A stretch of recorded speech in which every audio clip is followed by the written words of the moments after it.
world. We are off on a very small adventure.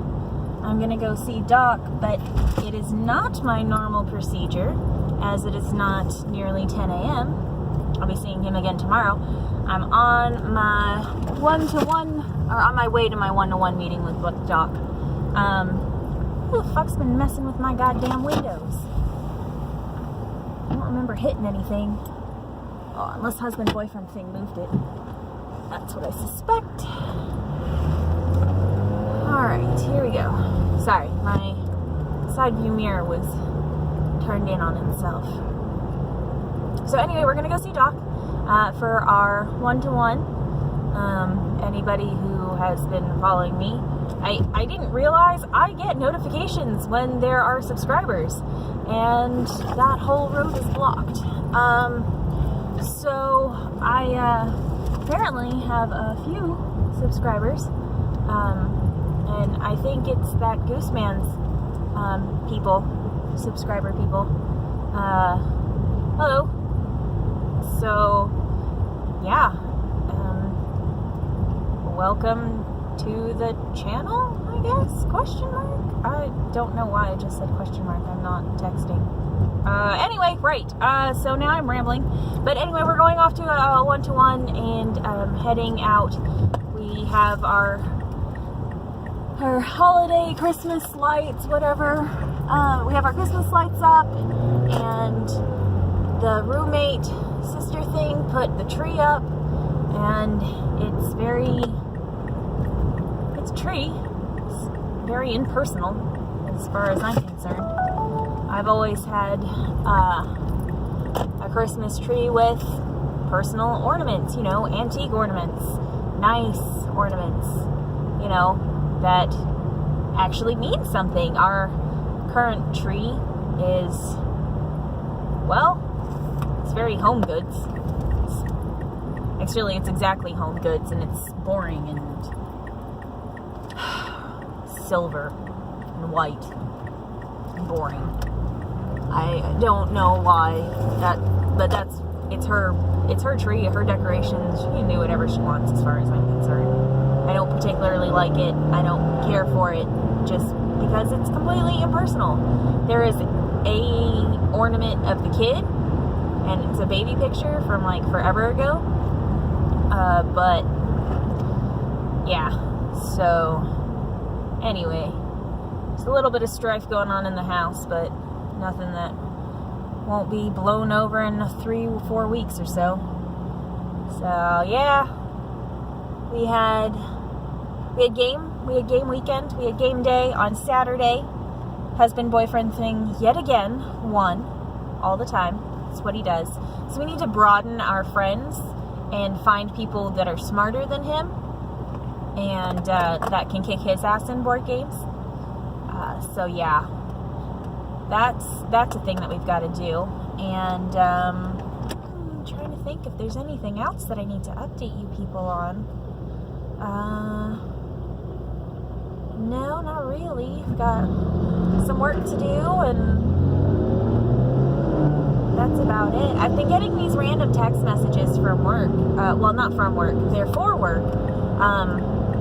I've discovered that there are a lot of people that try to scam via text message.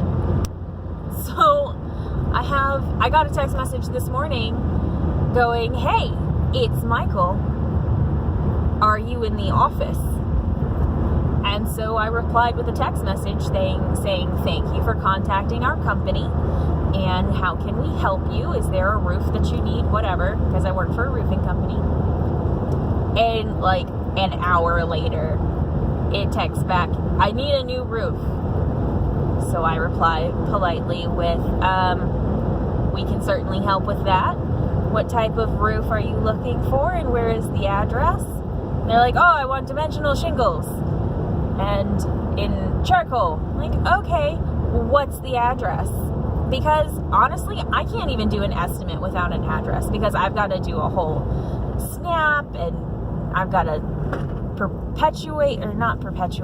put together the estimate and all that others. Like, there's a process for this whole thing, people. Like, it's not just like, oh, we're going to be on your roof. Okay, let's just pull some numbers out of our ass. No. There is a process for putting an estimate together. And that is, we go on the roof, we take a look at the roof, we do measurements, we get the estimate, and then we send it out, the proposal, because the estimate has a lot of moving parts to it. Oh my God. Fucking hell. Why are we going so slow? Ridiculous.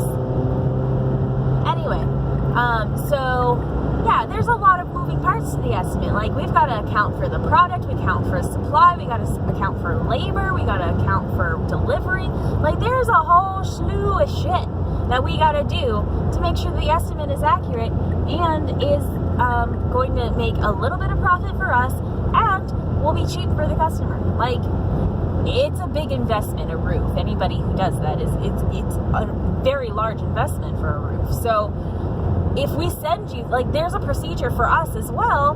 Like, we have to send you the proposal, you have to sign it. If you don't sign it, we can't do shit, people. We cannot do anything for you if you do not sign the proposal. And then we have first draw, final draw. You pay for half now, you pay for half later. Just like a hitman. Half first, you get half now. When the job is done, we get half later. Simple, easy, come on. It's not that hard. But no, people don't want to do that. Like, I want you to be on my roof because I told you to. Can't you do it? Like, no! We can't! Nope. Sorry. So if you're calling a roofer, and I'm pretty sure we have a relatively same procedure all the way around. If you call a roofer and be like, hey, I need you on my roof right now because I have a leak right now. Your roofer is just going to be like, that. And there are 10 other people in front of you that have the same problem. What? Did you sign the proposal? Do you approve of the estimate? Like, what do you want from me? I want you to be on my roof. No. Follow the fucking procedure. How hard is that? We send you the estimate, you sign the estimate, we send you first draw, you pay first draw, you get on the schedule, we fix your roof, we get off the roof, we send you final draw, and then bam, you've got a new fucking roof. How hard is that? It's very simple. It's super simple, but no. Everybody these days are self-entitled shits who think that everybody who's in a trade needs to follow their directions because they work in an office. I work in an office. I work in a trade office. You can go fuck yourself. Anybody who's worked in an office and never worked as a waitress or slummed it in retail, you can go fuck yourself, you entitled little shits. That's all I have to say. I'm a firm believer. If you're going to go out into the world, you need to be shat on as a waitress and a retailer. Because then you'll really know how people are, how people treat people. There's a saying, you know, don't date somebody if they don't tip the waiter. You know somebody and how they treat the wait staff. It's fucking true.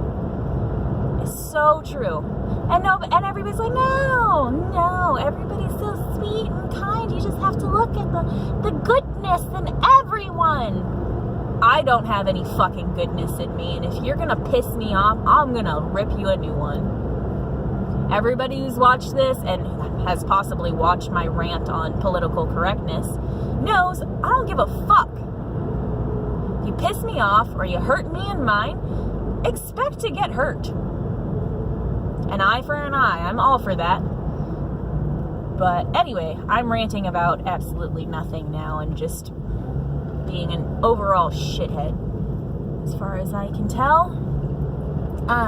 But yeah, so follow the procedure and fucking tip your wait staff. If anybody who lives in Texas knows that the tips that the wait staff get are their livelihood. When I was working as a waitress, I was getting $3.15 an hour. No. Was it $3.15? No, I was getting $2.15 an hour. And I had to live off tips. Sometimes my tips were good and they didn't have to compensate me. Other days, my tips were terrible. There were weeks when my tips were terrible and they had to compensate me to make the 40 hours or whatever I needed to live to survive.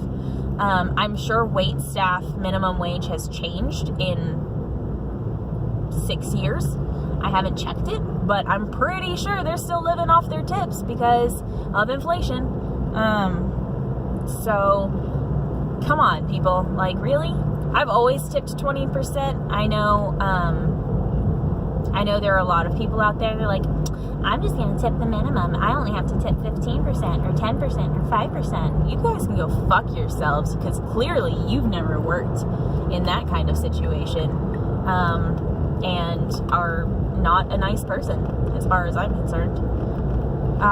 So, yeah. I don't know how we got on this subject. I just started rambling.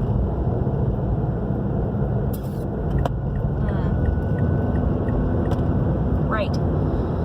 So anyway, I am off to a meeting, and now I'm going to stop the video because, well, I'm nowhere near there, but we're already at 10 minutes of ranting, and nobody likes watching 10 minutes of ranting. So we're going to call it a day, and I will see you cats on the flip side, or possibly tomorrow. I don't know. I may record tomorrow. It depends.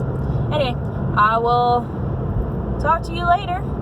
Until next time, peace.